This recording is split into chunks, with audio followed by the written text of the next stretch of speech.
मौलाना मदनी जो है ये कोई मुसलमानों का मुखिया या हेड नहीं है। मौलाना महमूद मदनी साहब मुसलमानों को भड़काने, उकसाने और इश्तियाल दिलाने जैसी बातें कर रहे हैं।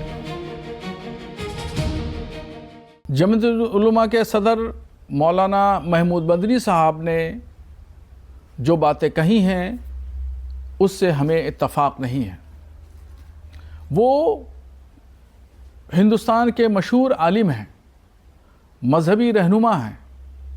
उनको ये शोभा नहीं देता है कि वो इस तरह की बातें कहें, देश में खलफशार या इख्तलाफ व इंतशार की बातें कहें। उनको सुप्रीम कोर्ट पर, संसद पर, हुकूमत पर, किसी पर उनको भरोसा नहीं, जबकि भारत के करोड़ों मुसलमानों को भरोसा सुप्रीम कोर्ट पर भी है, हुकूमत पर भी है, संसद पर भी है। और ये इदारे इस तरह फैसला करते हैं जो जनहित में होते हैं, और जनहित में इन्होंने तारीख़ी फ़ैसले किए हैं। कोई भी हुकूमत अपने आवाम को परेशान करने के लिए या आवाम के ख़िलाफ़ फ़ैसले नहीं करती, इंसाफ पर मबनी फ़ैसले करती है।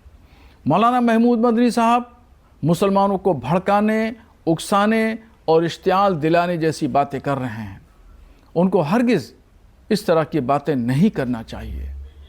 और वो हिंदू मुस्लिम भाईचारे को ख़त्म कर रहे हैं, कौमी यकजहती को पारा पारा कर रहे हैं। मजहबी रहनुमा हैं, उनको इस तरह के पुरअमन भारत के माहौल को और अच्छी फ़िज़ा, खुशगवार माहौल को ख़त्म नहीं करना चाहिए। मैं ही नहीं बल्कि करोड़ों मुसलमान उनके इस बयान की कड़े शब्दों में निंदा करते हैं। क्या नाम है आपका? इमरान खान।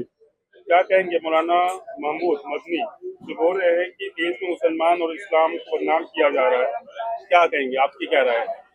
मौलाना मदनी जो है ये कोई मुसलमानों का मुखिया या हेड नहीं है। सब लोग अपने को मीडिया पे फेमस करने के लिए टीवी पे आ जाते हैं। मुसलमानों की कोई बदनामी नहीं हो रही है। ये देश हमेशा गंगा जमुना तहजीब के हिसाब से ही चलता है और हमेशा चलता ही रहेगा। ये ऐसे धर्म के ठेकेदार बहुत आते और जाते हैं। मीडिया की वजह से वो लोग फेमस हो रहे हैं और कुछ नहीं है। लैंड टू लव जिहाद बोलकर जानबूझकर मुसलमानों पे चोट पहुंचाई जा रही है, क्या कहेंगे आप? हाँ, ये कोई एरिया में ऐसा हो रहा है, खासकर उत्तर प्रदेश में और बाकी एरिया में। महाराष्ट्र में तो ये सब चीजें नहीं होती है। महाराष्ट्र में ये पहले से लोग मिलजुल के रहते हैं। ये जो कोर्ट में जो मसले होते हैं उसमें भी दवा बनाया जाता है मुसलमान की, क्या लगता है? नहीं, ऐसा कुछ नहीं है। कोर्ट हमेशा निष्पक्ष रही है और हमेशा हमको कोर्ट का सम्मान करना चाहिए। अच्छा, तो आपको देश में कोई तकलीफ नहीं है?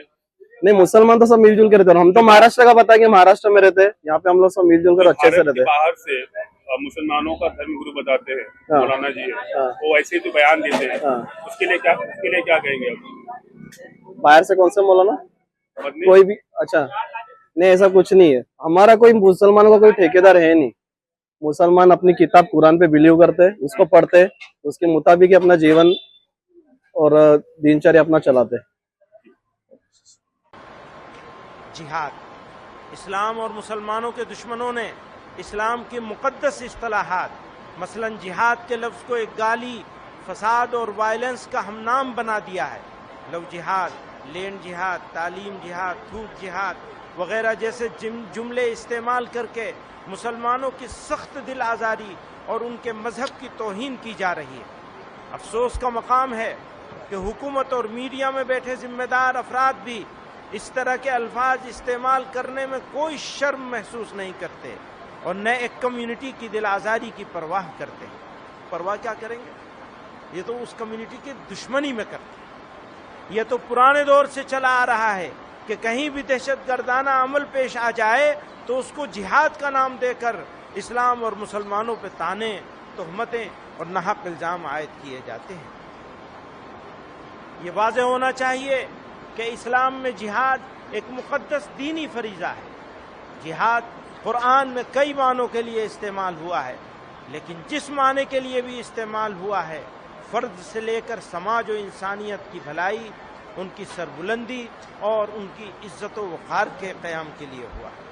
जहाँ जंग व क़िताल के माने में इस्तेमाल हुआ है, वो भी जुल्म फसाद के खात्मे और इंसानियत की बका के लिए। इसलिए जब जब जुल्म होगा तब तब जिहाद होगा। मैं इसको दोबारा कहता हूं, जब जब जुल्म होगा तब तब जिहाद होगा।